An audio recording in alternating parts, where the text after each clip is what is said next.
Nah, I thoroughly enjoyed Man. Yeah, it's better now, yeah. Yeah, I'm sure you did. Nah, apart from the Matrix part, I thoroughly enjoyed Man. What Matrix part? Remember the bit with that doing uns. Matrix. When they find out. What, the Ampiano, whatever it's called. Yeah, but you watch Matrix, so have you seen that scene when they start No, I dancing? haven't It's seen in it. Zion. Do you remember? Do you know how what you could not enjoy my piano though? I can't lie to you, man. Nah. I'm sorry, bro.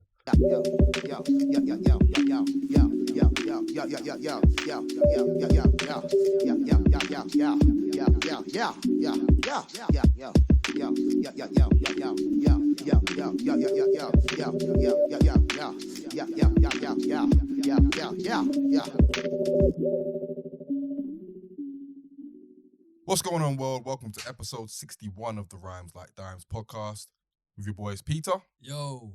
Mohammed, Yo. and myself, Yemi. We are back after a long hiatus. We're back, baby. In a minute. Yes, we are a back. while. In a minute, man. How we doing, While. boys? Bruv, I feel good, man. Yeah? Just thank God for health. Thank God for all the Good health. health, man. I'm telling you, bro. I'll never take my health for granted again. Is there a reason why you are Bruv, saying this? The virus got me, man. The vid got you. The vid got you. Yeah, finally got You got a big C. The vid moved to you.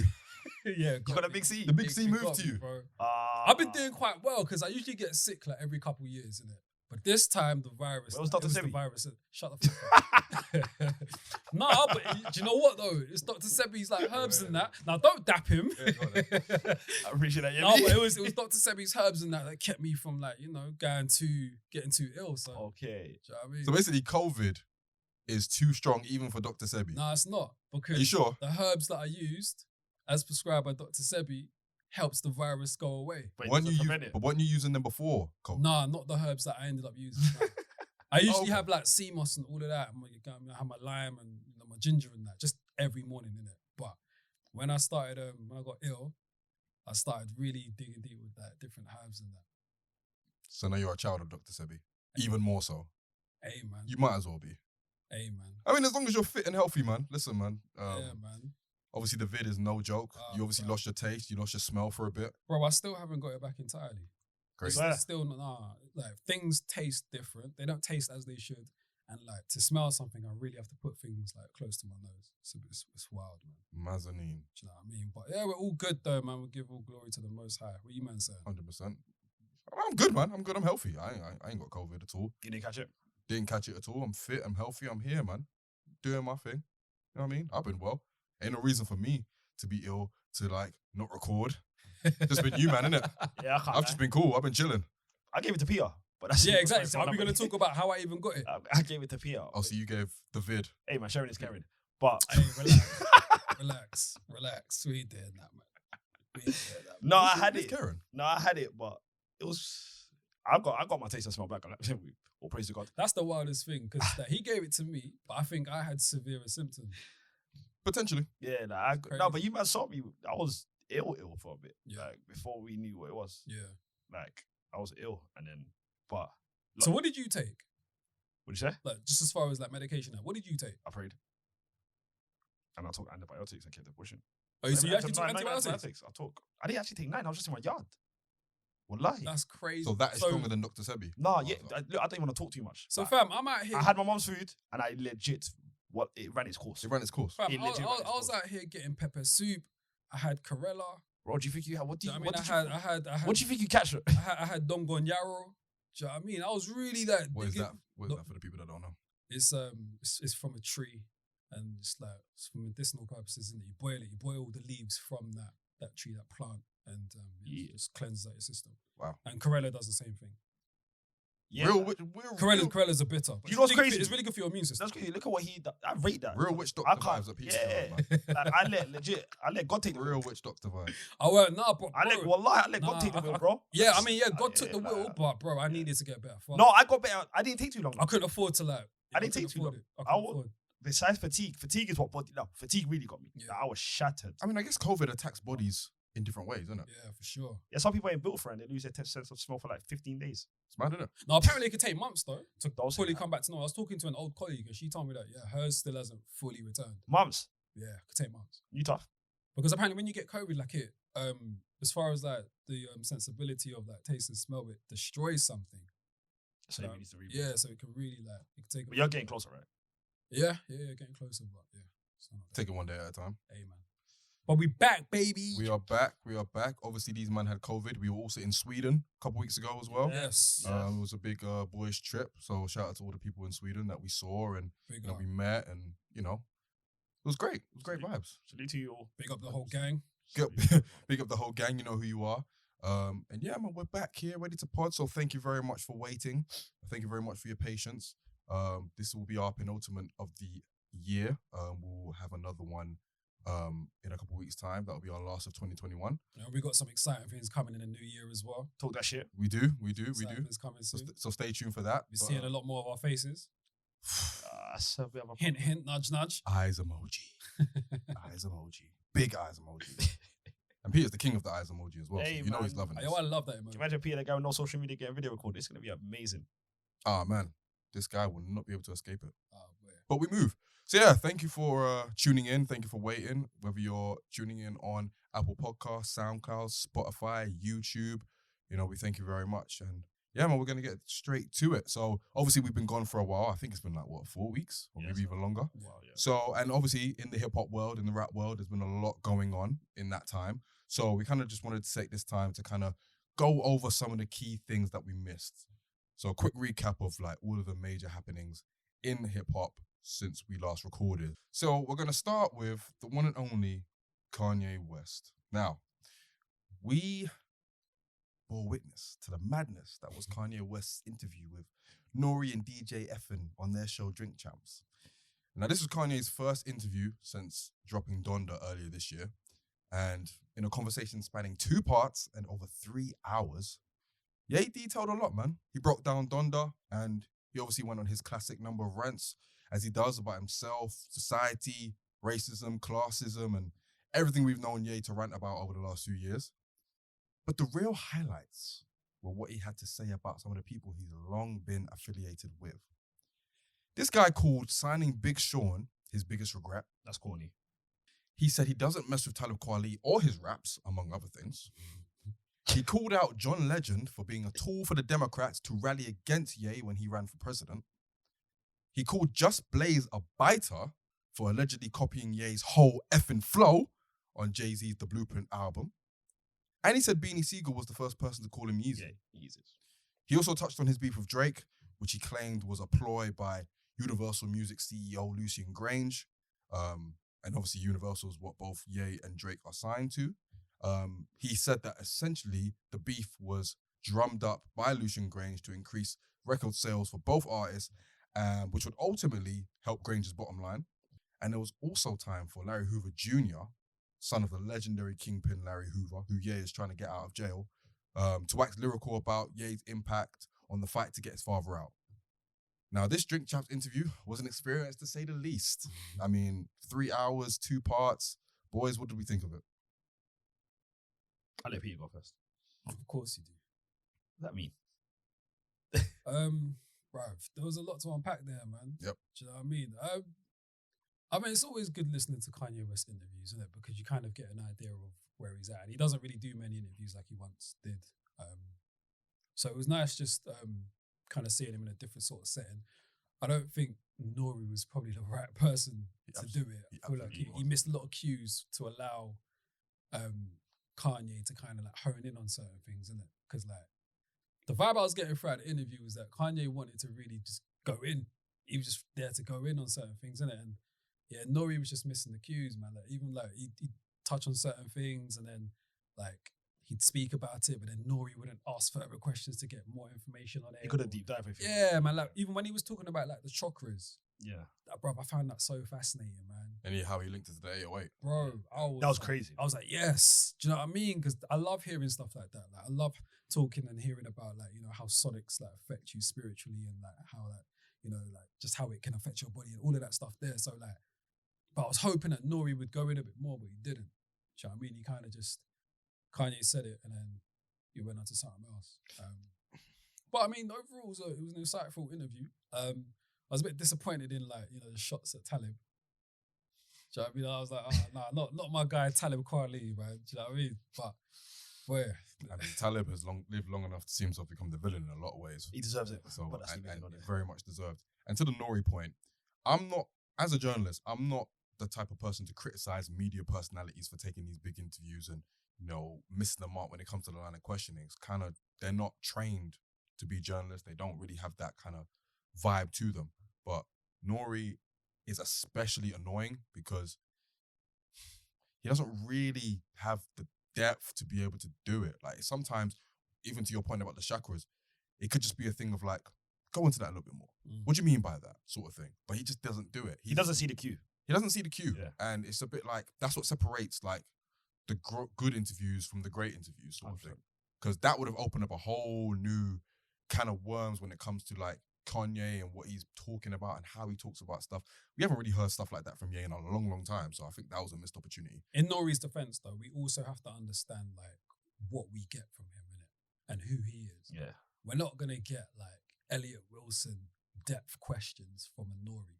Do you know what I mean? Nori's whole platform is get drunk, and just get them talking crud. I think that he generally views it as a conversation, like with a friend. I don't think he's trying to poke. The way he talks as well, do you know what I mean? It's just a conversation piece with him. But my opinion is, to me, it was the full Kanye. You got the genius part of it.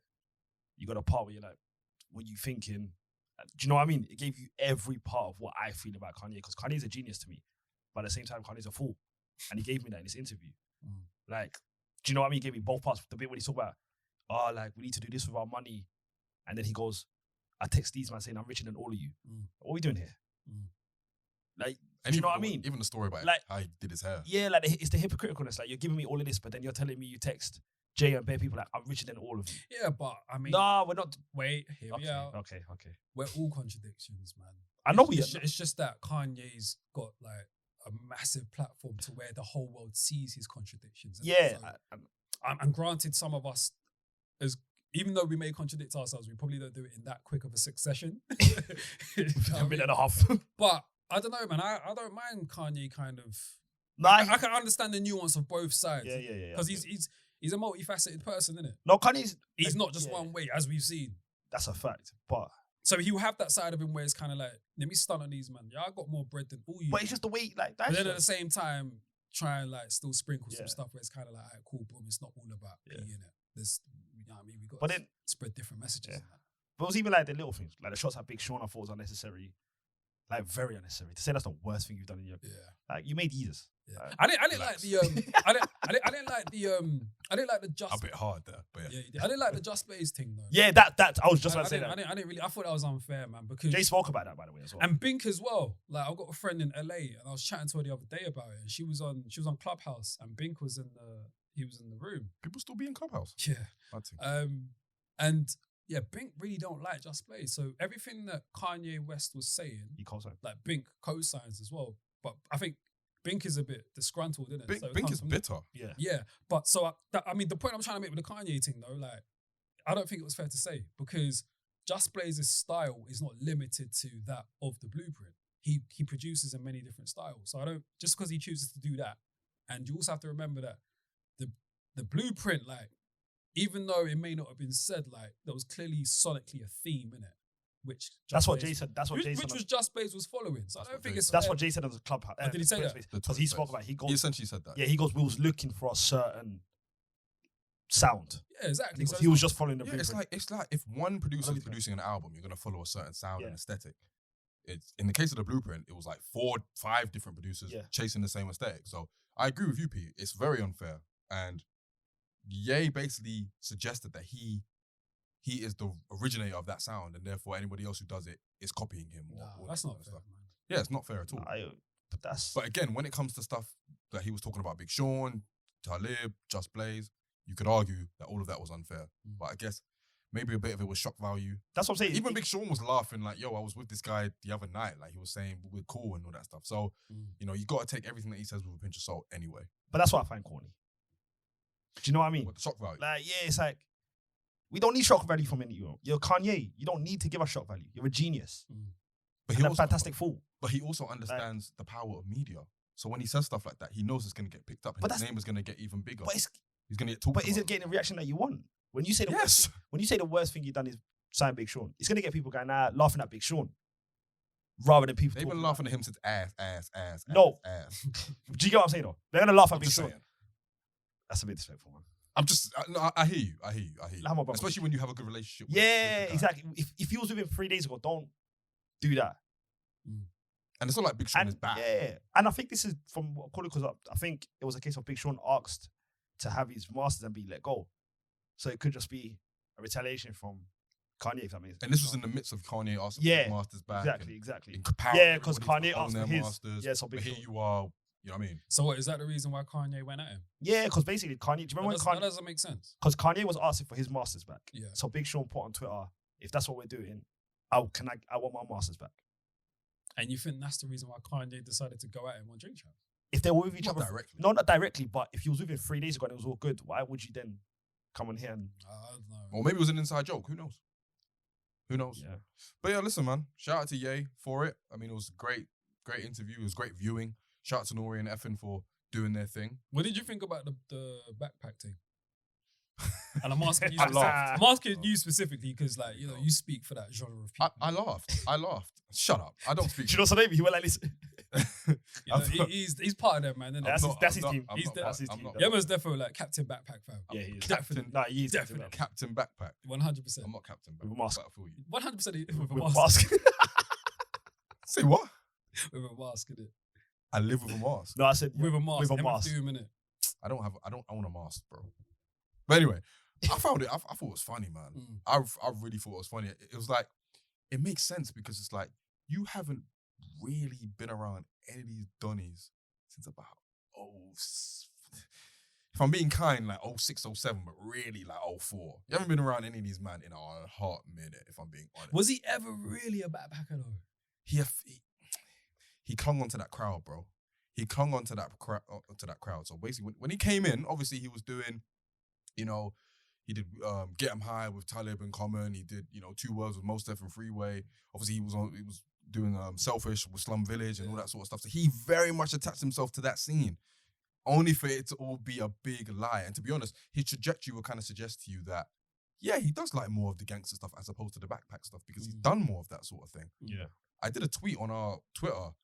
It was the meme of that woman in EastEnders, that woman that always used to wear the white, and she gets angry and she tears up Max Brennan's house. And I basically said, Who? Pat Butcher? no, it wasn't Pat Butcher. It was I think it was his wife after Tanya. Oh yeah, and then he cheated on her with Tanya. And then he cheated over Tanya. And then she proceeds to then just completely destroy the house. Yeah. And my caption was Backpack Rap Twitter when they found out that after they watched Drink Champs. the Drink Champs interview sort of thing. So I just thought it was funny. I didn't feel betrayed or anything like that. It was something I was just like, yeah, it's clear. Yeah. When was the last talent feature you got or you gave? Yeah. We're still waiting for the last Zulu from Q-Tip. We're still waiting for Mos Def's good music debut. You ain't about that, bro. Yeah. So I found it funny. Yeah, that was mythical. But yeah, man, shout out to them. It was definitely a great time. Shout out to all of them. If they were to do it again, I would watch. So, You watch any Kanye interview, don't you? It's Kanye, I guess. Of course, Yeah, it's of Kanye. course. Fine. but sticking to Ye, what we also missed is him and Drake seemingly making up. So, following the Drink Champs interview, Drake and Ye were pictured alongside Rap-A-Lot CEO Jay Prince, seemingly on good terms. And they have now announced the free Larry Hoover benefit concert as well, which apparently the tickets are very, very, very expensive. But yeah, they seem to have made it up. They seem to be jokey and jovial now. Jay Prince. Jay Prince, boy, we'll get into him. But boys, do we think that's a genuine makeup? Pause. Wait, what did he say? We'll get into him. Yeah, he paused it. Ah! Sorry. Oh my god. All right, cool. Guys, do we think it was a genuine makeup? No. I mean, what do you mean? Like, he looked As in- like Drake. No, he went. No, yeah, it was. yeah, looked like he got. Who was it? Who? It was Jay Prince. You know what? It's He the look- audacity of Jay Prince in that picture. So you've got Ye looking kind of awkward. You got Drake looking kind of awkward, and you got Jay Prince with the gun finger sign, just pointing at the camera, like, "Yeah, I does this." Did you see the video when Kanye was reading out to Drake saying, "Y'all want to be friends again," and Jay Prince was next to him, Yes. and he looked like he was being held hostage. Yeah. Kanye looked like he was being held hostage, I and he's saw like, "I just want us to be on good terms." Jay Prince is the president. Is it now time to admit that Jay Prince has taken Suge Knight's mantle as the boogeyman? Because only the boogeyman could do some shit like that. I think, yeah. I think it was always the only person I can think that had a reputation like that was off the top of my head. I remember Trick had a crazy reputation, but yeah, he's up. He still does. Nah, but I heard My man, he's always been like. Jay Prince has always had that Jay name. Prince has Jay always Prince kind of had that he's reputation. been had that name Yeah. like for a long, long time now. I think Suge Knight was a bit more. He was a bit more greasy, innit? So I don't think I'd say that, but Like Jay Prince got the entire. yeah, he's always quietly had that reputation behind the scenes. To be quite honest, Yeah. So that's. I guess now it's more publicly known now that this guy is actually quite powerful, sort of thing. Yeah, because I think it's the It's first. sort of thing like if you know, for the most part. But now, because it's two of the biggest artists in the world, and he's seemingly made them make up. People know what it Because is. really and truly, he made them make up. Yeah. People now know what It was the worst beef in the world in the first place. We didn't even get any good diss records from. We didn't get nothing. We got Duppy freestyle. But that was more before Pusher. Yeah, do you know what I mean? That was whack. So it wasn't really.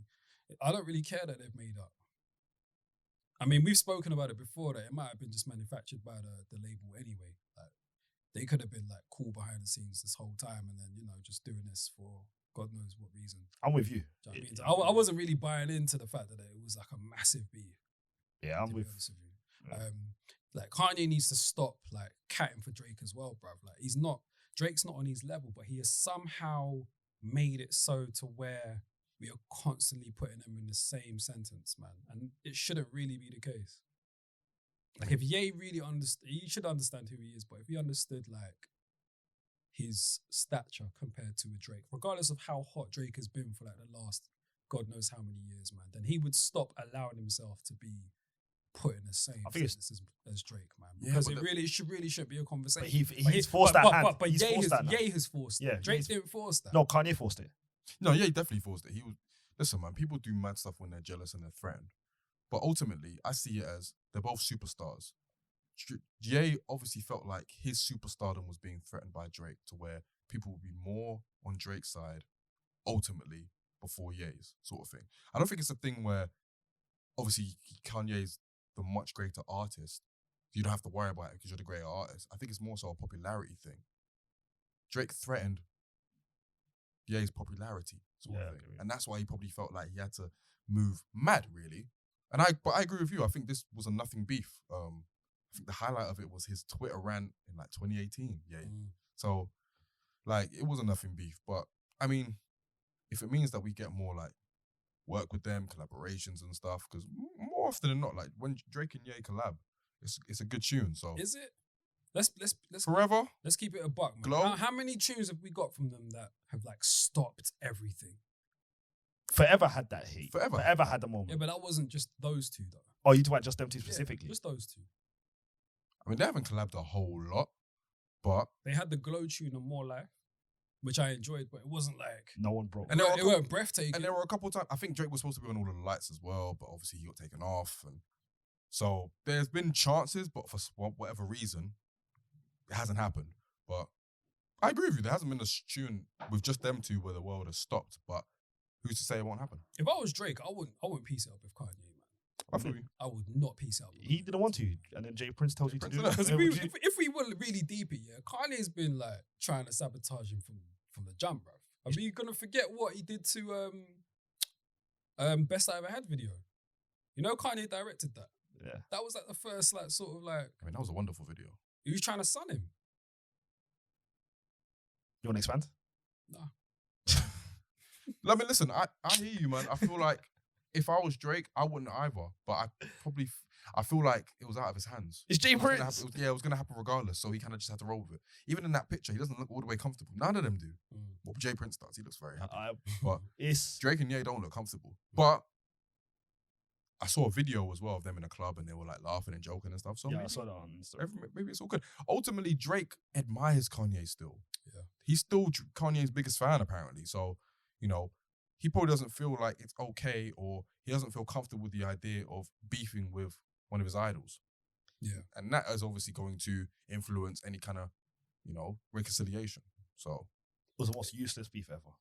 It was. Yeah, I'm not gonna. But, you know, we didn't shout get out to both of them. Only good thing I got out of it was two Pusha T diss records. Yeah, we'll always have the story of Eddie Don. And Exodus. Exodus was but that's way before though. Yeah. But you know, salute to them and salute to Jay Prince, boy, your powers. I need those Jay Prince powers. Or those Trick powers. Salute to Trick. Salute to Trick. So yeah, we also missed, and this kind of happened while we were in Sweden as well, just to kind of turn it to more of a somber mood. So while we were gone, what is now one of the biggest and most tragic rap-related events of the year took place on the 5th of November at Travis Scott's Astroworld Festival in Houston, Texas, where 10 people died and hundreds were injured during a mass casualty crowd crush. The ages of the victims range from 9 years old to 27. And while Travis Scott has publicly stated that he is devastated by the tragedy, his actions, most notably continuing to perform when an ambulance was driving through the crowd to get to people in distress, and the actions of the organizers of the festival, Live Nation, have been severely questioned and criticized. Travis and his team are now set to face a flurry of lawsuits as the fallout continues. 2 billion. Yeah. But first of all, we want to say, obviously, rest in peace to all of the victims and send love and light to everyone that's been affected. No one should be losing their life at a festival. Like, that should just never be happening. But obviously, we've had a bit of time to digest the fallout and what happened and, you know, just everything that has been said and everything about Travis and just about the festival in general. How we feeling now about it, boys? Because obviously we were together when it happened. How we feeling now? Yeah, it's just really sad and unfortunate, man. And I can't think of another instance in hip hop where I've heard of anything like that at a gig. It's just really, really sad, man. I think as investigations are still ongoing, I think we should take time in like not pointing fingers at this person's to blame, that person's to blame. But I mean, essentially, all eyes are going to be on Travis and his team, and you know the organisers of the concert as well as security as well. But mainly Travis himself, innit? Because there's been a lot of people saying that there were people in the crowd trying to climb onto the stage and say to him, "Listen, like people are fainting, people are doing this." Was it the stage or the? No, people were climbing the stage and going up to security like people were dying. Yeah, and they're saying that he ignored it and continued the show, innit? But we don't really know the truth. We don't know if he heard those people that were screaming it. No matter how loud it may have been to them, It's still a live concert. Yeah, we don't know what Travis heard. So I still think it's very, very early and difficult to start pointing fingers at him, innit? But I mean, it's probably like a lesson for a lot of artists, man. Because I've been seeing since then, like I saw something with Tiana Taylor where somebody had flagged that somebody had fainted or she might have seen it, so she stopped her show. So I've been seeing that more and more. So I mean, that's a positive that's come from this, if anything at all. I think more, and this probably should have been the case anyway, but a lot more artists are more vigilant to members of the crowd and their well-being and that. But really and truly, if we want to keep it a buck, is it the artist's responsibility? Because surely you have security, you have other members of the venue staff that are there to keep an eye on things like that. The artist is there to perform, right? I was going to say, I don't think you can blame. Sorry, if the artist sees something, that's different. Then yeah, they may have. Do you know what I mean? Yeah, but when you're on stage, it's Travis did see something. That, I don't. How do we know that though? No matter where he's looking. He stopped his performance. He looked. I don't know if you've seen the video. Nah. But he basically stopped his performance. He looked concerned. He stopped it for a minute, and he just carried on. That was another concert. No, that was Astroworld, bro. Oh no, because I saw another one where he stopped it for a bit and then put it back on. I mean, he does that generally. Yeah, but this one, he definitely did that as well. But he might not have known how severe it is, regardless of how. Do you know how loud it is? He might not have known how severe it was, but you also got to factor in the fact that the police warned him of a potential incident happening before he even got on stage. They should have blocked it off then. No, listen, I feel you, but I'm not trying to completely absolve Travis of any wrongdoing because obviously it is his festival. Obviously, he's not involved in the day-to-day planning and all that stuff. That lies solely with Live Nation and his team and sort of thing. But obviously, he has certain aspects to control of the festival. And if you see or you're hearing of any kind of distress, even if it's like one or two people that have just like fainted or like gone unconscious sort of thing, maybe be a bit more vigilant to see what's going on. You know what I'm saying? And if security are hearing from people climbing that's the problem. To say the people are dying and stuff. The security should have been like, ain't enough. It was just a failure across the board. Yeah. It was a failure across the board from everybody. And obviously Travis is the face. He's gonna hold all the corn for it. But to be honest, his response has been terrible. Like his video where he looked fake depressed and he looked fake disappointed and devastated as well. That didn't really wash with anybody. Wait, hold on. I don't think that's fair. I don't think that's fair. Man. I don't think that's fair, Yemi. Yemi, I don't think that's fair. He looked it, man. He didn't look all the way that. Yemi, there's 10 people dead. You can't tell how man had to react to that. You feel me? Can't tell I'm him not how to telling him react to that. I'm not telling him how to react. Yeah, but you're I'm talking telling- about I'm yeah, but let what me if that finish. really is him? I'm telling you how I received it. I'm telling you how a lot of people have received it. He didn't look all the way that concerned about it, man. I don't think that's fair, man. I'm not just talking to you. I'm Cool, talking to that's anybody. fine. I'm talking to Fine. anybody that criticizes that video. There's 10 people So dead. when you watched that video, did you think he was genuine? Yeah. Not even, I didn't, I'm taking him for his word. Genuinely. Listen, There's 10 people dead. He can, I don't have expectations of the video.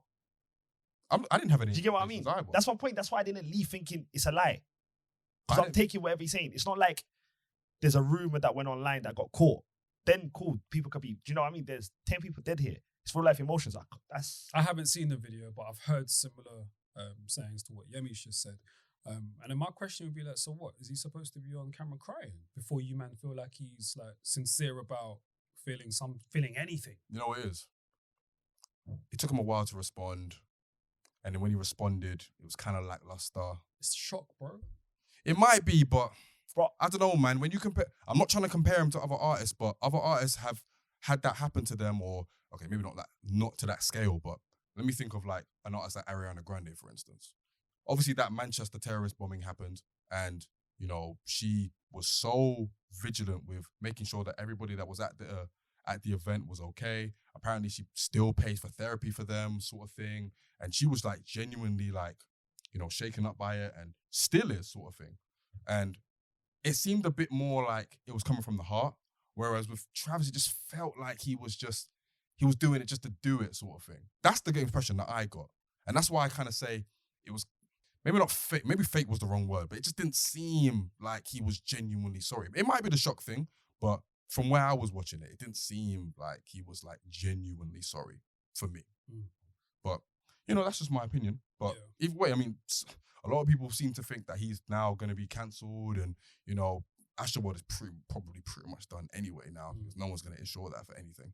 So it's just a tragedy, man. And listen, I'm a big fan of Travis. Like, obviously, I don't want this to happen to any artist, but you know, the fact that it's happened is very, very unfortunate, just for the loss of life more so than anything else. Right. And obviously, I've been to a Travis show. Like those shows get mad. So.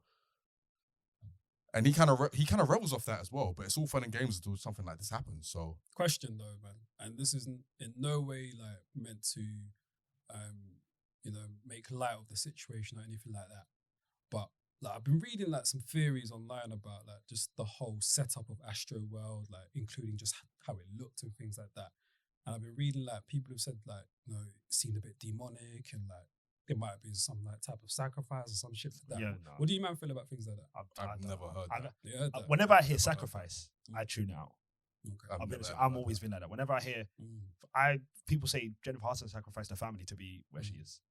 Sacrifice is always going to be a word people always use with someone. Yeah, no, look it up though, man. Apparently, there's similarities to the design of in the face of the Astroworld, similar to that album cover. And like you go through his mouth. Apparently that's like similar to like a real historic figure that's like supposed to be quite demonic or something, isn't it? So yeah, but it's a hell of a conspiracy. Hey, man.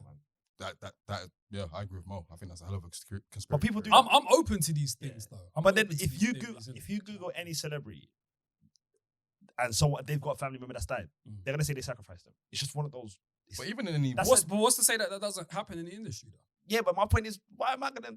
I'm never gonna believe that. I don't want to believe that. People saying the same. Like, we still have that video. Because do people not have talent? I don't mean to cut you off, Yemi.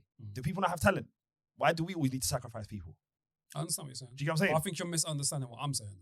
Well, people were gonna try and put that devilish tag on anybody. Like they tried to do with Little Nas X on that Montero video. He was whining on the devil. Because we gotta keep it real, bruv. There's a lot of demonic things that happen in our society. There's a lot of demonic things that happen in these industries, whether it's Hollywood. No, I agree with you. Whether it's the music industry or not. It's not everyone. Yeah, cool. It may not be everyone, but we can't ignore the fact that there's probably some of that stuff out there. So even though you have a choice whether you want to tap into that, believe it or not, you just can't completely disregard it. Like it's not a thing.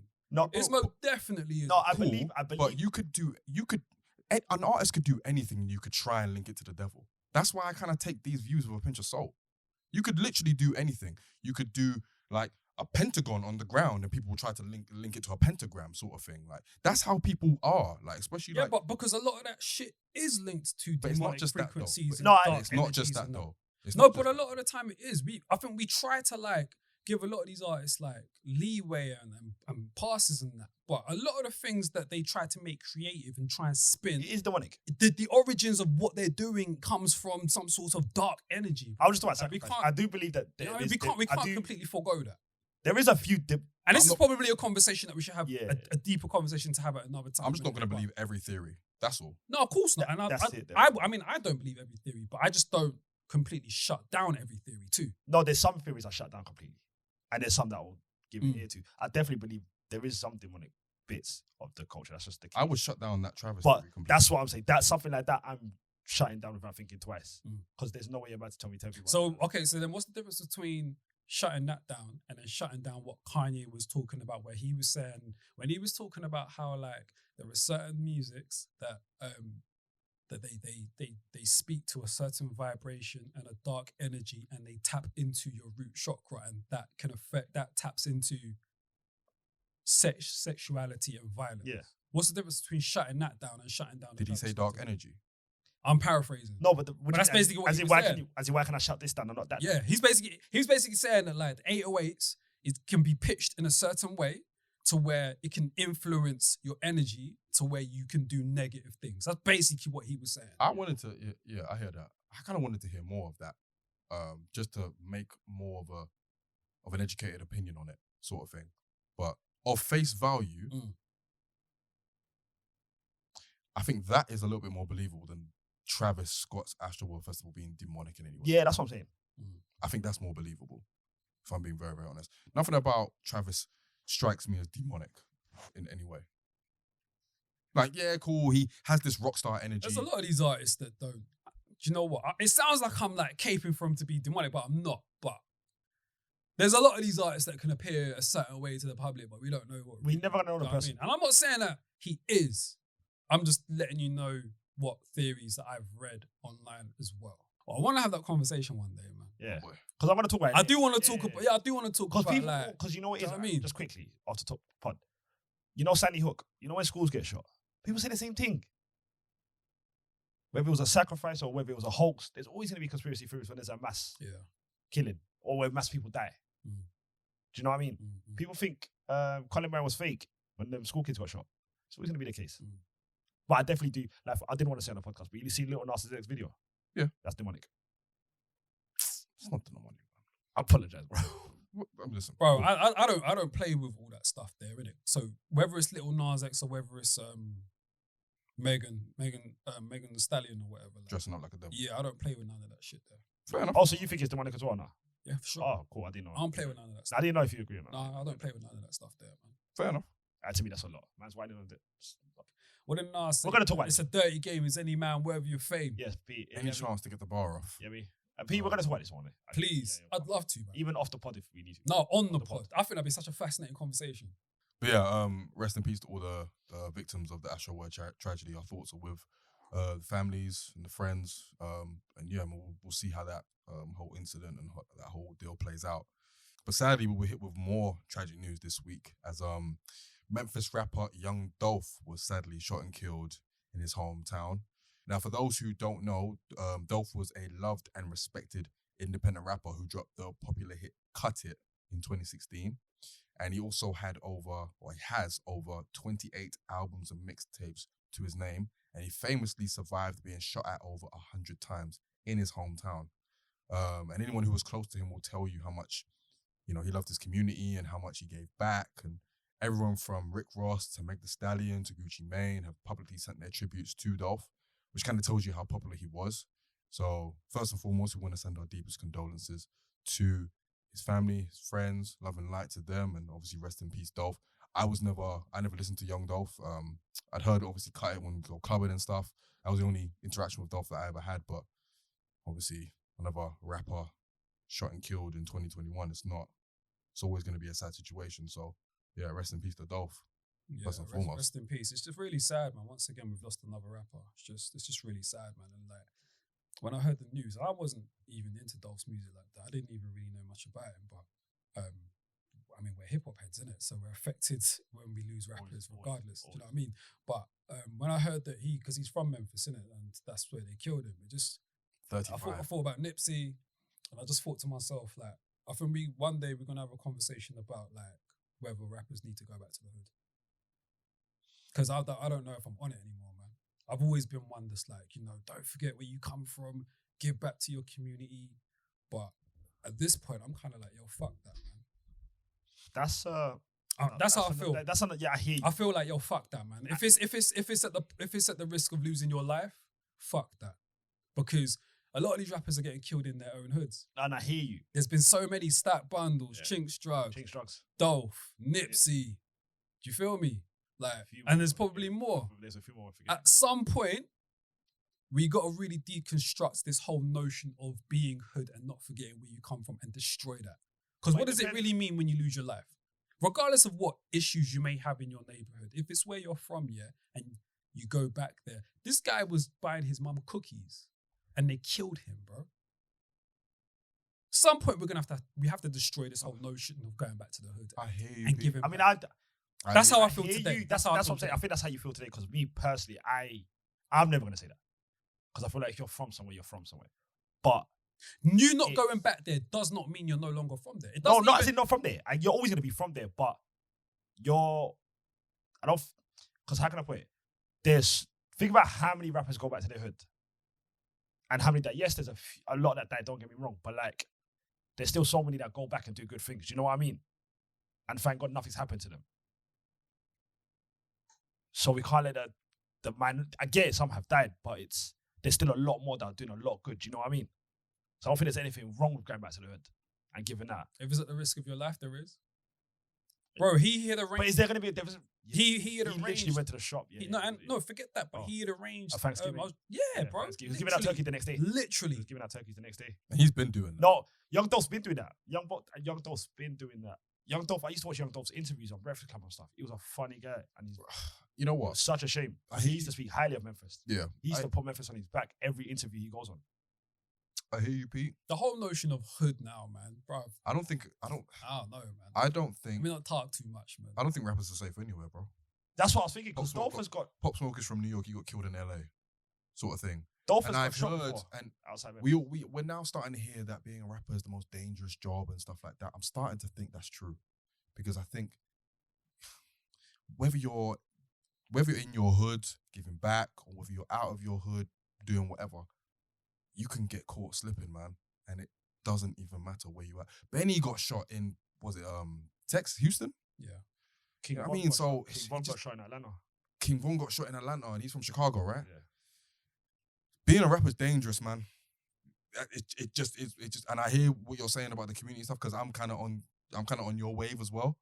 But I understand where you're coming from, Pete, Mo. But I think it's what you said. You're not safe anywhere when you're a rapper. You're always gonna have people eyeing you, no matter where you. And even here, even in this country, Crap got stabbed in Birmingham. Heady One got rushed in Coventry. You know what I mean? So it's just like, it's just tough, man. Like, wherever you go, like, if you... It's a bit different in the UK, bro. Like, and I don't know details of those instances, but where you find, like, a lot of our artists getting themselves into situations, there's probably, like, long-standing beefs there. But I think it's rare that, like, Giggs will go Peckham and will have any issues because of who he is. It's rare that Krept and Conan will go back to Gypsy Hill and have any issues. Or Heady going farm. Yeah. Look at what you just said. Krept got stabbed in Birmingham. But Conan got wasn't Conan's father like? Yeah, but that was street shit. That was before rap. That wasn't. Was it before? That was before rap. That was just the start. That early start. They weren't Krept and Conan at that point yet. They weren't. I don't even think they had their link up TV yet at that point. Yeah, that was definitely before rap. No, even if it was at the early stuff stages. Like paperwork stuff started coming out as he started. Yeah. And they were alleging certain things, but do you know what I mean? It's different. What happened in 2011? They were rappers by then, bro. But were they Krept and Conan then? Yes, they've been Krept and Conan since 08, 09. Fair enough. That's kind of what I mean. So, but that's different though. That's street shit. That was street shit. But I believe that what happened to Dolph was probably due to some street shit too. Because obviously, like I said, he's been shot at over 100 times. Yeah, He's been a marked man. He's been. Yeah. That's not no industry shit. That's gonna be street shit sort of thing. So I think when I first heard that he got killed, the first thing I thought was that was probably some street shit, and it was probably not the chickens coming home to roost, but essentially Chickens coming home to roost. the chickens Because coming he's home been to roost. Dolph has Because been he's shot been- out multiple times. Exactly, and that's not no music shit, man. But I that's can't what- be. But it's not just been in Memphis. He's been shot. Like it's like you said, these lot target everywhere they go. Dolph hasn't only been shot in Memphis. He's travelled and he's been shot. He's travelled and he's got shot. I remember once I think his car got shot and he went to hospital. So like, I don't. You know, when you still go back to your hood, it's not like they're not just safe in their hood. And ultimately, like, even if you are giving back to your hood and, you know, being this positive force for change in the hood, if you come from a certain background and a certain lifestyle, sometimes that's just going to keep following you until it's too late, man. I feel like that's what's happened with Dolph. And there's always people going to be envious, man. People are always going to be. And jealousy, yeah, obviously Jealousy is always going to be. jealousy and pride are the major killers, man. They are. And America, it's like you said, it's different in England. England's so much smaller in London. So like, if something happens to someone else gonna know who that person is. Whereas in America, it's lawless. Do you know what I mean? Don't get it twisted. Like, it can get very lawless. No, very it quickly can. too. I know that though. But what I'm saying is, in terms of with our rappers, it's a bit different the way it's in America. Do you know what I mean? Because with our rappers, it's rare that like they are attacked by strangers, people that they don't know. Exactly Pop that. Smoke situation. was perfect. like, That he probably didn't know them, man. Yeah, he didn't know that. Do you know what I mean? Actually, Nipsey allegedly knew the dude, innit? But there's been instances where in states like they haven't known. I hear that, but I guess Do I you know said what that Like just Chinks Drugs, I don't think he knew his. no, I think he was the driving home. assassins. Do you know what I mean? He was on his Stack way home. Bundles, the same thing. Yeah, I mentioned the UK just to strengthen the point of a rapper's not safe anywhere, regardless. Whether they know the person or they don't. Like, being a rapper is a dangerous, dangerous thing, especially when you're blinged out, you know, you have a certain status, you know, you might have certain links to people and, you know, because of that, the people that are plotting against you want to see you gone. So, yeah, man. But it's been getting a lot worse as well, man. Yeah, Because I feel like rap has gone. It went years without tragedies. We But it lost a seems few like this now year it's as just well. so reoccurring now. Do you know what I mean? We've lost a few this year. Yeah, it's coming. It's King I Vaughn don't, was bro, this year? I don't think it's ever slowed down, man. I think we've lost the odd rapper year after year after Yeah, year. but I think that the amount now. status has been fluctuating with Oh, regards yeah, to yeah, their yeah. notoriety, but we've been losing rappers, bro. No, I hear you, but I just feel like for some reason, maybe it's just with the social media element and all that, it just feels like it's getting a lot more recent. Yeah. I hear that. And again, like, we've lost quite a few this year. Obviously, we lost King Von. Was that this year? Was that this year? I feel like think it it was was. I feel like it was. FBG Duck, we lost Oh, this year as yeah. well. Yeah, man, we've lost a few. So it's just sad, man. It's very, very sad. But yeah, rest in peace to Dolph. Yeah, man, the city's gonna miss you. Hip hop will miss you. Yeah, man. Love and light to his family. Yeah, man. It's very mad. But yeah, moving on to another long anticipated event that happened while we were gone. So basically, Drake had his Till Death Do Us Part battle rap card. We're gonna leave it to Mo to basically round it up because obviously it was a big night. We were I can't lie, out. it was epic. Yeah, we were out and you had to leave early just to watch the thing. Got stranded. That's nasty. It's very nasty. Yeah, I was with these guys, and then left. you Imagine guys. being out socializing. I was out. We was Imagine being On my birthday as well. Imagine being out Yeah, but I was, socializing with in your my guys, defense, yeah? nah, do you hear what you And then Mo's like, "Oh, yo, lads, I got to go." Yeah, but in my Where you defense, going? Yo, I got to catch this battle. Like, in my what? defense, Nah, there's no defense. it was a Saturday. There's no defense, let me bro. talk, brother man. Titus Bramble Brother right man, now. let me No talk. defense, Brother bro. man. Baby Yarrow. It was Halloween Relax. weekend, by the way. Celeste Barriero, keep his name. Relax. No, let me ask you, sincerely, we was flying out Thursday. So it's not even like you. It was Saturday night, we're flying out Thursday. My guys. And to put in context, I got stranded in Brixton, which wasn't nice. That has nothing to do So, with like, what at we're all. talking about. At all. No, so I left you guys early and I got stranded. So imagine if it was later. Yeah, that's karma. You shouldn't have left. And my phone died. The devil is a lie. But all around, it was a sensation. I can't lie. I feel like Drake's energy he's putting in battle rap is great. Like, he's putting money up. He's invited other rappers to join. He said, I'll put $1 million on each battle rapper and the winner gets all. So he's got great energy around it. It was his birthday as well, so there was bare celebrities. So all around, I had a clear sweep on predictions, but I won. So my guy Sue Surf won 3-0, not 2-1. Everyone, pardon? Who do you face? Sue Surf faced Calico. He won 2-1. Ramniti faced one of Peter's legends, T-Rex. Yeah, do you want to ask me what happened? What happened? Yeah, he died. He died. Yeah, it was 3-0. But 3-0? Yeah, it was bad. T-Rex got him. He got him out of here. Damn. He got him out of here. Peter's dropping a tear for the old generation. Yeah, and then let's get to the main one. Loaded Lux versus Geechee Gotti. Beloved. The Loaded- GOAT, Loaded Lux, I still haven't seen that. Facts. against the new GOAT, I'm not ready to Geechee watch Gotti. Facts. I'm not ready to watch it. What? I'm not ready to watch it. I watched it 3 times. That's the only one I watched. I watched it 3 times. I'll tell you what happened. I've never seen Loaded Lux lose. Loaded Lux is the GOAT to me. Yo, Loaded Lux got mollywopped. Liverpool versus Arsenal. 4-0. Everything. He won the coin toss. He won the head-to-head. He won the face-off. He won the battle. Let's relax, man. He bullied him in the second You're round. being disrespectful. Lux choked in the first. Beloved choked in the 3rd round. The same guy that told me ain't it evil to live backwards is now choking in the Popular 3rd line round. on the rhymes like that podcast. Yo, nah. I've never seen, Beloved don't get flustered. Even when he choked against Calico the 1st round, I think he choked on purpose. How do you choke on purpose? Ask Beloved. Until he faced the GOAT, which is Geechee Gotti. And what did you think? So, the first round, heat from both of them. I would probably give the first round to Geechee. You give it to Geechee? I think I gave it to Geechee. I give it to Beloved. I think I gave it to Geechee. Yes. And then the second round, I think I gave to Lux. They were both great rounds. I think Lux was stronger overall. And then the 3rd round, Beloved, struggled. To say the least. He forgot his bars. You forgot them. He forgot them a couple times as well. He To caught the point where he was visibly frustrated. He let out an air of frustration. Like, No, did he that. fully forgot. He fully forgot. Fully forgot. He caught dementia 3rd round. He fully forgot his 3rd round. What, Alzheimer's?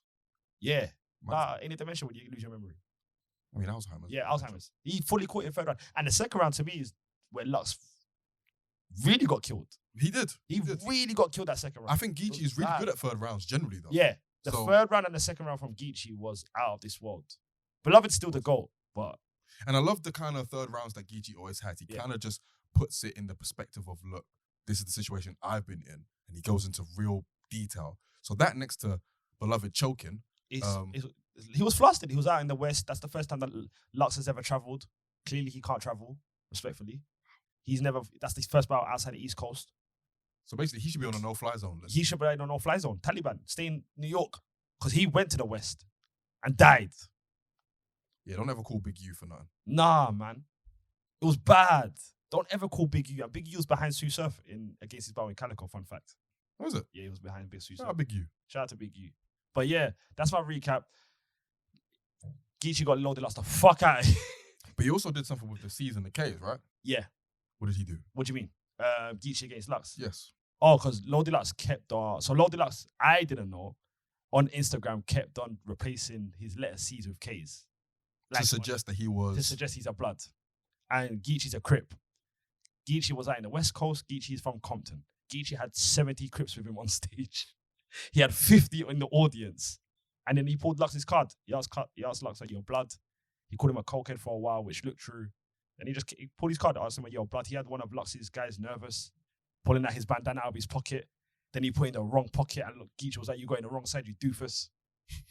I've never seen Lux. That was a funny bit. Yeah, I've never seen Lux look so bad. But salute to Drake. That was all Drake. Listen, And Drake's been a Euro fan. One thing I'll give him, he's been a battle rap fan for forever. I'll give him that. I mean, it was a good moment for battle rap. Yeah, You know what I mean? A good moment for It was everybody. like, Obviously, they got a good payday.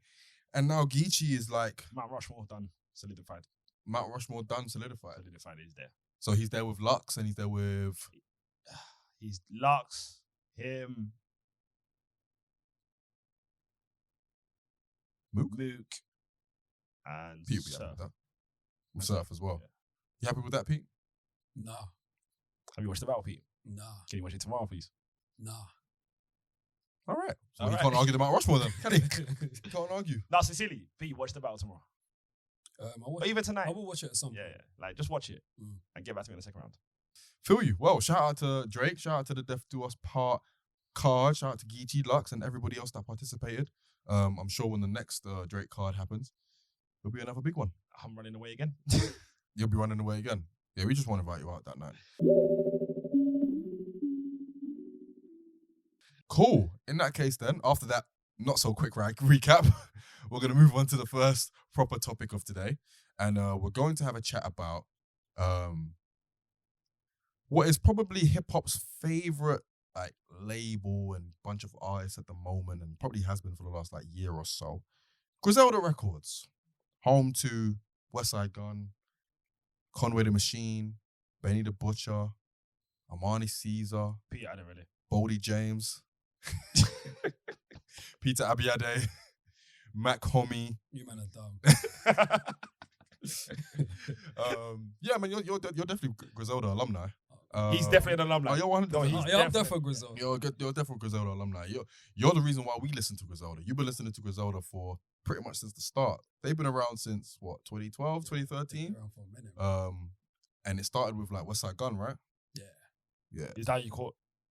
Yeah. Him and Conway, they dropped an album together with a producer called Big Ghost. It was called Griselda Ghost. So that was like my first proper introduction, and that's kind of how they kicked it all off. And since then, they've blossomed to become one of hip hop's hottest labels, dropping a slew of consistent projects from, you know, Westside Gunn's Pray for Paris and Hitler Wears Hermes series to, you know, Conway's collaborations with Big Ghost to Benny's debut album Burden of Proof. And they've very much been holding it down for quote unquote real hip hop, underground hip hop, all that type of thing there. But I don't like the way you're smiling. What? He knows what he was It is doing. what it is, No, though, he isn't knows it? what he's I doing. feel like he's With a stupid little thing at the top. I feel like he's sending for me. He is. He's definitely sending for I'm me. not sending for you. You know why? He's getting you back for the Listen, backpack. Virgil van No, Dijk. he- Stop being No, Virgil you're van Dijk. getting Stop back being for the so flipping backpack. defensive. You're getting back for the backpack, fine. And that's I'm fine. not, though. And that's fine. I'm not. It was that smirk. It's when he went underground. I said, I know what he's doing here. You man think the worst of me. I'm actually not. If you stop being such a fucking defender for certain once in your life, Whatever. I'm actually bigging up Griselda. But yeah, they've been like the premier rap label, especially in the last couple of years. They've very, very much come into their own. But news recently came out that Benny has signed to the legendary 0.0 for hip hop when it comes to the labels, Def Jam. Signed by Snoop Dogg, who is a creative consultant or kind of creative executive at Def Jam, but he essentially got it over the line, and now Benny is a Def Jam alumni as well. So with that, I kind of wanted to pitch the question, not only to you, Mo, but obviously the Griselda alumni amongst us and Peter. I imagine we'll be seeing like a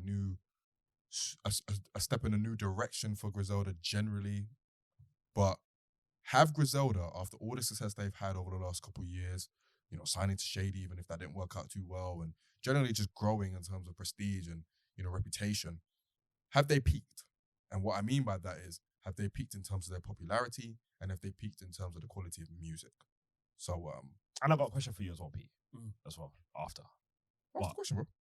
Is there a reason why you think Benny got signed and not We can start with that. anyone else in Griselda? Because I mean, if I'm not mistaken, I think Conway is signed to Shady.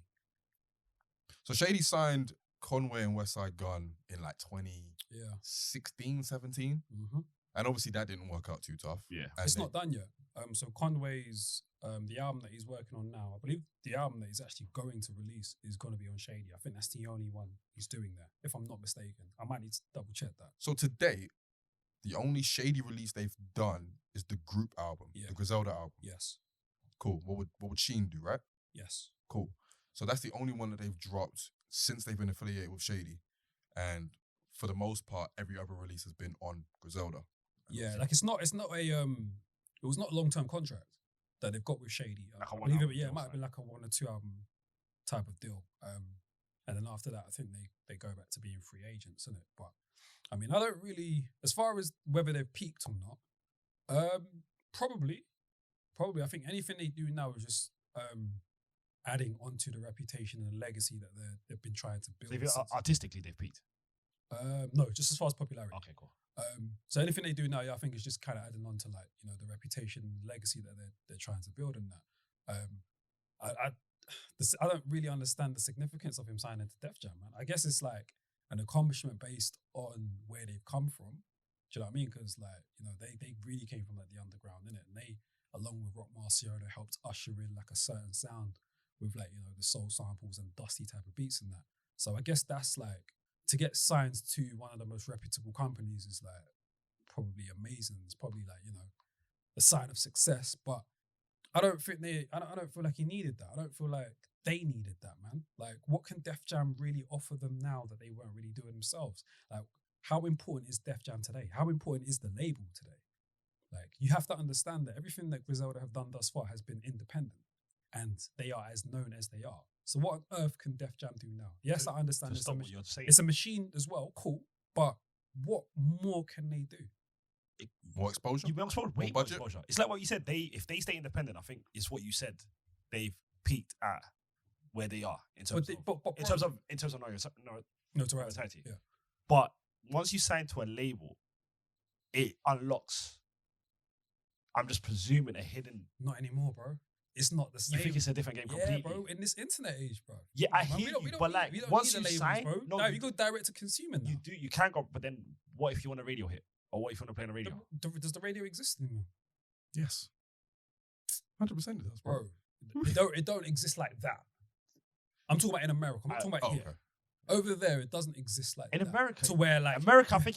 Well, for someone like Benny, who the type of music that he makes, yeah, you're right. I think the club is the radio over there. Yeah. So And yeah. they can control that. Do you know what I mean? Yeah. Do you know what I mean? Yeah, you can control that. Do you know what I mean? With payola and do you know what I mean? Shout out to Other Cardi B. means of making sure your music gets played. Shout out to Cardi B. But I mean, I big up Benny, and I'm happy for him, but I just don't really understand the significance of it, other than seeing the rags to riches story. But as far as like creativity and notoriety, I just don't understand what more it's going to do. Because them, even though Benny wasn't signed to Shady, the facts that Westside and Conway got signed to Shady helped Benny as well. Do you know what I mean? So I just don't get what Def Jam are going to be able to do for Benny that he weren't doing for maybe himself. just give them anything. Unless like from Benny, even funding to tours to. unless Benny's planning to go in a different direction creatively. Oh, yeah. Do you know what I mean? I just can't see what more they can do. So I don't know. I think it's I weren't really like. It might just be a business move. I didn't feel like, yes, salute. They've let the real in. I didn't feel like that. I was kind of like, all right, cool. Well, to answer your question about Def Jam, I mean, I'm just looking through their roster now. I mean, the roster on paper is still quite good. I mean, this is only Wikipedia, but they still got Jeezy, they still got Fab, they still got Jadakiss, Bro, don't. Justin Bieber apparently, Jewels, This guy. Did you say Joel Santana? Don't anger me, man. Pusha T, Bro, did you say Joel? Q-Tip, Yeah, me. Rihanna. YG. Listen, Benny is around stars. Maybe not Jewels, but he's around stars. You know what I mean? So with that, I feel like Def Jam obviously isn't the same powerhouse it once was. Maybe there's an element of the rags to riches story that Pete mentioned that influenced Benny's decision. Maybe it's the fact that Snoop Dogg is like one of the coolest rappers ever, and he was like, "Yo, want to sign for Def Jam?" And Benny couldn't refuse. What do you think? From a business point of view, it might make sense for Benny to sign with Def Jam just for more budget when it comes to making albums, more budget when it comes to touring, you know, just more of more infrastructural support when it comes to presenting his art, creating it, and getting it out to the masses. That's partly the reason why a lot of independent rappers sign with big labels, to be able to get access to budget that they might not have to do things like being able to tour more internationally or nationally, and, you know, even if it's more studio time in a state-of-the-art studio sort of thing. So maybe there's that element of that as well. I don't think him signing to Def Jam adds anything to him. I think he's still gonna be making the same type of music that he's always been making, unless he completely derails and, you know, just does an album with Drake or something like that over like That wouldn't shock me. DJ though. Mustard production or That something. wouldn't shock me because I feel like him and Conway, they want to go in a different direction because Benny's apparently got a tune with Drake in the tuck that he just hasn't released yet. You know what I mean? And he's kind of hinted at, you know, doing more R&B type joints as well. So it wouldn't be too much of a shock. It'll be, if it's, it might sound mad, but You can see the transition The coming. attempt wouldn't be shocking. Maybe then So then that's why he Def was Jam is where that will find a home, rather than Griselda, which is obviously more of the gritty kind of more stuff. I don't know. Maybe because they could give, if he does do some sort of like an R&B or whatever, if he does go that route, he knows his core audience might not like it. Def Jam's got that avenue for everyone else, if that makes sense. Do you know what I mean? he might not be able to get himself that exposure to everyone else, whereas Def Jam can easily be like, here, let's put this on Jimmy Kimmel, let's put this on wherever. Do you know what I mean? Just here you go. But the issue might be creative clashes. If he does want to do that or he doesn't want to do that, and they're pushing for it, as has been historical throughout hip hop history, then that might be an issue. But he's been independent I imagine for so it'd be long. fine. Yeah, that's what I was gonna say. I think he's been independent for so long. He would have patterned that in a way which he suits him.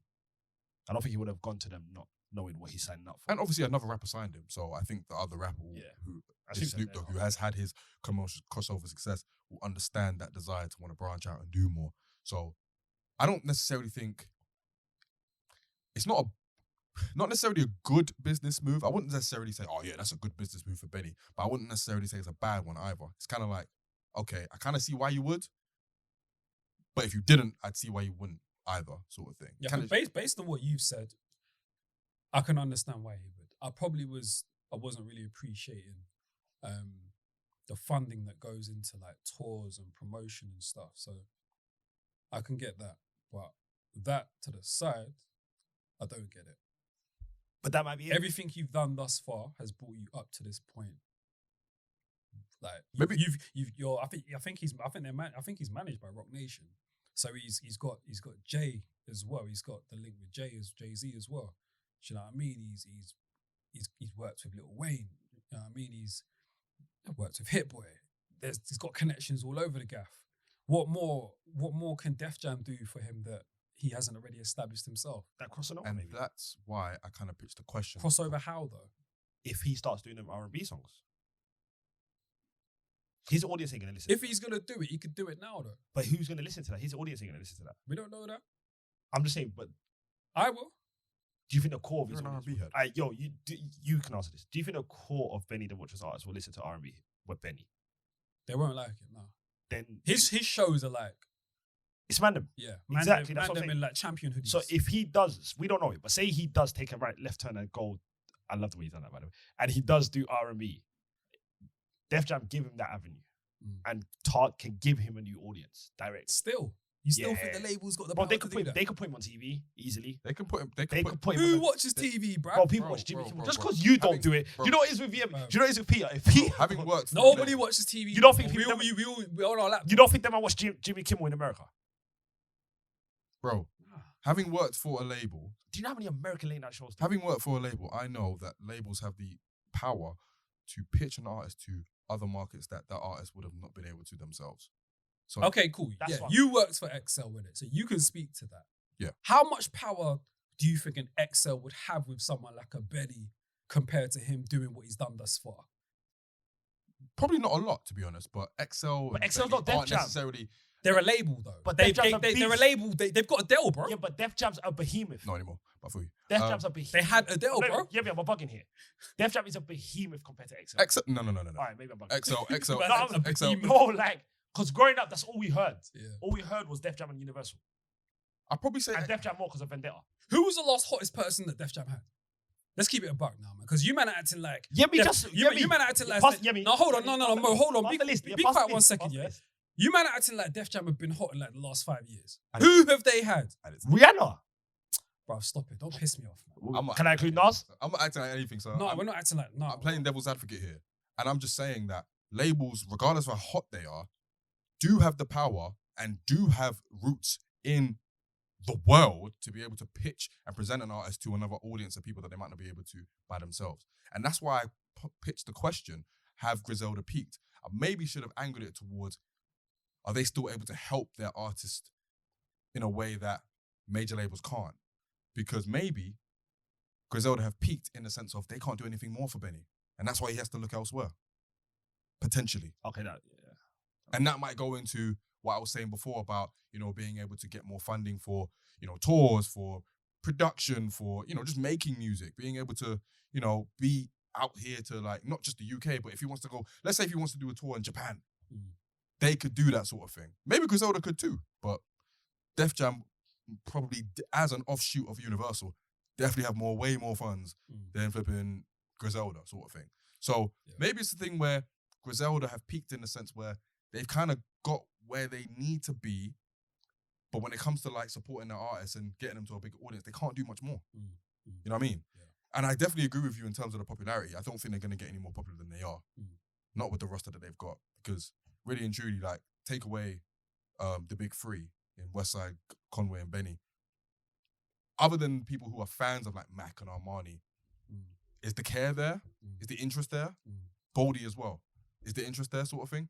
So in terms of popularity, I think they peaked last year. Oh, I mean, listen, I'm not comparing the two, but I mean, Conway and Westside signing with Shady didn't really do anything more than what they were doing before. And I know Shady aren't Def Jam, but I just can't. I'm just not optimistic to seeing what Def Jam are going to be able to do for Benny, innit? Especially if Benny isn't making the type of music that Def Jam would even be able to push to the masses. Now, I'll be honest with you. But he might be making it though with Def Jam. Let's see. I saw Def Jam's roster. Mm-hmm. You're right, man. You feel me? Yeah. Bro, we gotta keep it real. Me? A lot of these their roster's live, fam. bro. A lot of these labels. Can you look at it? Their roster. I saw some horrendous rappers. A lot of these. But you also saw Rihanna and Justin Bieber, didn't you? Yeah, but they got YK Osiris. I mean, he had that one tune. Was it worth it? You're not about to tell me you know a YK Osiris. Yeah, I do. Because it was a big song. I don't even know who that is. It was a big song. All I heard was Osiris. Yeah, worth it. Was it? It was worth Fam, it. all I heard Mo say was Osiris, and I'm thinking about the Egyptian god. I'm thinking about Man's telling me BB. about. Anyway, bro, like, but a lot of these labels these days, man, they don't have like the pull and push, like, unless you're like an Atlantic that don't even really. The artists that they putting out are artists from like the South and that, and the South have been killing rap game, innit? As in, like, they've been like running shit. Do you know what I mean? So, and then they've got like R&B acts and that. So labels like Atlantic are winning in that, but the more traditional hip hop labels, they haven't been that big in ages. I mean, TDE, we can't really even include them like that because that's like an anomaly. What about Finger? But apart from TDE, who else? What about who's Migos signed to City Girls? That's Atlantic. Quality Control. That's all, Quality but that's Control. Atlantic though. Oh, is that under Atlantic? Yeah, that's what Atlantic. Sorry, apologies. Do you know what I mean? So I don't know. I just don't have much faith in it because I don't have much faith in labels anymore. But I'm open to being wrong, man. I'd love to see Benny get to another level. I'd love it. Yeah. Because if Benny gets in, he's gonna help that genre, providing he's still making that type of music. It's just gonna help. How would you help feel if he Griselda does as well? R&B? Huh? How would you feel if he does R&B? If it sounds good, I'm here for it. That's all. So you think The most R&B he's gonna get is having like a flipping an Ari Lennox on the hook. I can live with that. Do you know what I mean? Or like a Mary J. Blige and that. That's his R&B. He's still gonna be Talking that but shit. over like Hit Boy production or like sort of? Yeah. He's never gonna sway too left. Yeah, unless He's not gonna start singing himself. Unless he goes to like DJ Mustard or goes to flipping Hitmaker, formerly known as Youngberg. Never forget Young Berg. Do you know what I mean? Jay Prince got his chain back once. Fun fact. There you go. And Trick. Boom. I hear you. But I mean, listen, I very much subscribe to the idea of Benny signing for Def Jam for sentimental reasons. Because obviously he's from New York. He knows the story sort of thing. He's as old as Def Jam is. So kind of, yeah, fun fact. But yeah, it makes sense. But yeah, I hear you, man. I suppose we just got to wait and see. And in terms of like the music when it comes to Griselda, I mean, to be honest, they're not really pushing the boat out in terms of like, well, they kind of are. I mean, Benny kind of is because obviously he did the album with Hit Boy and stuff. So they've only now started to push the boat out a bit. But in terms of like the core, like the gritty, the underground subject matter and all that kind of stuff, I feel that they're always going to be there. And that's fine. Like, it's cool. There's a place for that. But generally, maybe it's just me. But even though I've only been listening to Griselda for like a couple of years now, starting to get a little bit old. Just a little bit old. Like, and even 2021, they haven't released a whole lot. Like, Matt Comey dropped, obviously Westside Gun dropped, Hitler Wes Hermes, Conway La Makina. And 2020 was a big year for them. They obviously dropped multiple projects. So they're kind of taking it easy, I suppose, anyway. But I think I might be a little burnt out from 2020. So is that all of them? I understand. Is that all of them or just certain ones? Or is it collective? Generally. Yeah, because it's the same sort of sound. It's going to be collective. So, and I'm still a massive fan. I'll still listen to whatever they've dropped in it, and I'll enjoy it because it's what I like in it. I don't expect them to push the boat out massively. It's the opposite for someone. So I completely understand where Yemi's coming from with that. Do you know what I mean? But you're always going to be alone. I'm always going to be tuned in because that's just my type of hip. Yeah, I mean, just to put it into context, like Westside Gun dropped 2 projects last year. Conway dropped a project. Armani Caesar dropped. Westside Gun dropped 3 projects actually. And then Benny dropped.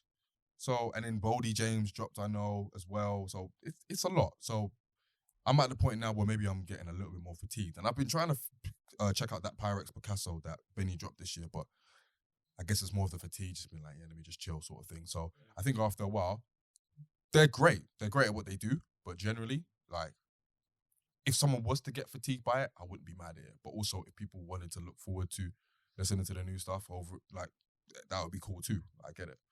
But yeah, man, I mean, the jury's still out on Griselda, I suppose. Like, obviously they've achieved a lot, man. They've achieved a lot. Like, even outside of like all the signings to like Shady or whatever, they've established themselves as like an independent label that is here to stay. And, you know, changing the lives of like the people that are on the label as well. So, you know, you got to salute that forever. That's what hip hop's all about. You know, obviously Benny signing to Def Jam, that's an unknown quantity. We'll see what happens with that. But, you know, I suppose salute to everybody involved, man. They're going to keep pushing their brand of hip hop and we're going to keep listening. So salute to them. Big up. All right, now we're going to move on to the fun topic for today. And we're going to do something a little bit different. So over the last couple of weeks, we've been posting on our socials for you guys to essentially give us some of your most outlandish views on rap. And we've basically been saying that if you want to DM us any kind of outlandish, wild opinion or comment you have about rap, generally, you can remain anonymous. We will then take that view and dissect it on the pod. So this is going to be kind of like an ongoing topic. And yeah, we're just going to keep picking random messages from you, the listeners, to discuss. And the first topic, or I suppose opinion, we're going to discuss, and they're going to remain anonymous. They said that Lil Baby is the most overrated rapper of the past decade. That's Peter's Burner's account. Off the pod. That's his burner. Yeah, what do we think, guys? Is Lil Baby the most overrated rapper of the past decade? This is from Mohammed right here. Bro. It kind of is, yeah. I appreciate Pete's burner account. That's neither here nor there. But You might think I got a burner account. Yeah, that's your burner account. Only you It's will. 100% your burner account. That's I can definitely imagine you I can with a see burner him typing that account. shit with a deep. This new age, all the Lils. And you know something? I hear with an evil. He's an Indian like that as well. With the devil. But 100%. is he the most overrated? Yes. No, because who looks at Lil Baby like a rapper? Like, who thinks when we say overrated rapper, we talk about specifically to rapping or success, and should he be the number one artist? Probably just as far as respect and how he's like held up, because I do see a lot of stuff. But overrated rapper means your rapping ability. I think it's because that's more so overrated how rapper hot means he is. everything. What you say? It's encompassing. I think that's more so how hot he is, because obviously he's like one of the hottest rappers in the game. He deserves that. But that's the question though. Does his talents deserve that? Yeah. And if his talents, the person that said that clearly feels like his talents don't deserve that, which is why he feels like he's overrated. But for the most part, I agree with. But the hottest person. So whoever you are, big up you. And you. I agree with that. Big up me. I agree with that person. I think I'm not gonna go as far as say he's the most overrated, but he's definitely. But the hottest rapper's never the best rapper. Give me a time where the hottest rapper in the last decade has been the best rapper. Yeah, but the hottest rapper can still be overrated as far as status, though. I if you compare it to the quality that's being made and it doesn't add up, you're gonna feel like this person doesn't warrant this level of shine. But we can't. But then if the quality is dictated by the people that listen to it, so if he's to me, Lil Baby's the hottest rapper in the world right now. Bullshit. Wow. Out of the youngest, yes, he is. Is he? Out of the youngsters, there's nobody bigger. I don't think he's hotter than Dirk. He's definitely hotter than Dirk. And I think he's hotter than Dirk. I love Dirk. And I love Dirk is my guy. Lil Baby is the champ right now. Yeah, do you agree? Lil Baby for the new generation is 100% the champ. And I think he deserves all of them flowers. Lil Durk is a close second. Yeah. Whether it's consistently makes good music. I don't look at Baby to rapping a bit. He's got hits. But however, when it comes to rapping, we're not gonna act like he's just in a bar writing J. Cole's album. So what, do you feel like Baby deserves to be the hottest rapper? Yeah. Yes, because okay, no. Is his talent levels, does it warrant his status? I think for what new age hip hop is, yes. Of how he's viewed. If the way they make music now, you could tell why he's the champion. Because who do they have? Bro, he's got the melodic rap on lock. Because, yeah. He's all right, let me ask you, man, another direct question. Yeah. Oh. Is he good? Yes. We're not about to do that. Is he good at rapping? Yeah. I think he's good at telling stories. Yeah. Is his music good enough for him to be the hottest? Yes. Drip Too Hard. Yes. Yes, Indeed with Drake. The whole tape with Dirk is amazing to me. Okay, amazing. No, Amazing's a bit. Yeah, Amazing's a bit of a wolf. That was, Yeah, I'm glad you caught yeah, this. yeah, that was a Dalcium stretch. But like, it's a very dope mixtape. Even Like, the it's a very tune decent mixtape. he did after all the George Floyd stuff. Yeah, the George one, Was it the bigger picture? the bigger picture, and then he had the verse. He On was spitting on that the one, man. verse on the J Cole album. Weren't a good song. The verse. Which one? The one, the George. You know what knows me about Peter? You didn't like it? He wouldn't though. I love the message, but it weren't a good song.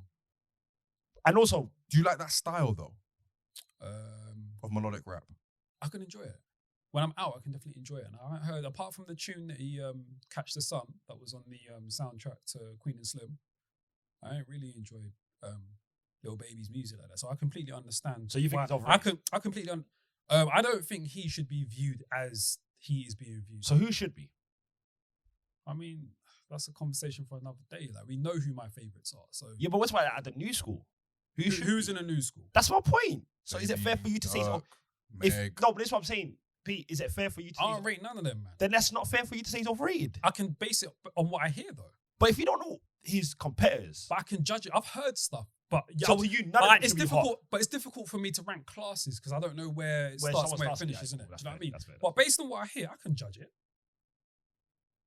I don't think Lil Baby's that good.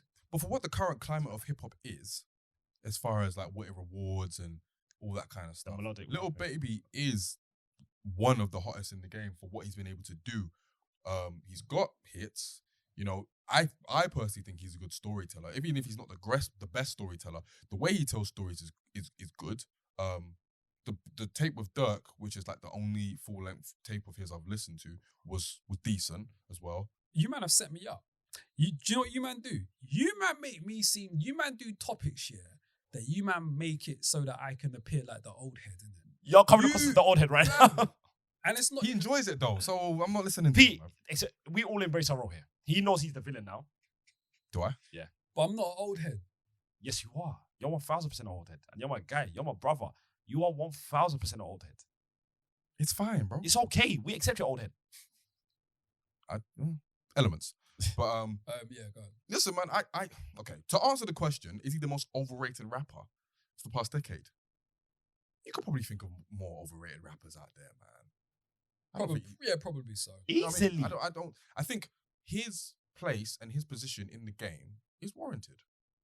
Like The Baby's more overrated than Little Baby to me. the Baby. Yeah. I think The Baby's whack. Wow, I think he's trash. you might have a point there.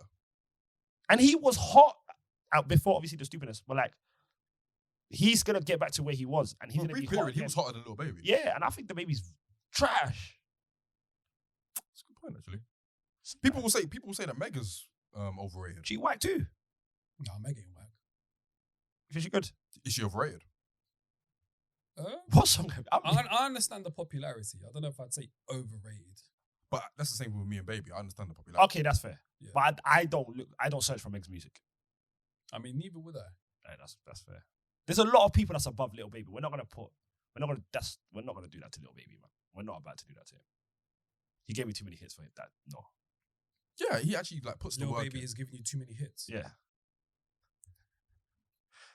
Don't buy it. See, Don't buy it. and if I talk, Don't buy it. I'm the bad guy. Yes, So you I'm are. You man set me up, man. 100%. You man set me up. Well, shout out to the Wait, the no, person. hold on, Yemi. No. Oh, Hold on. boy. No.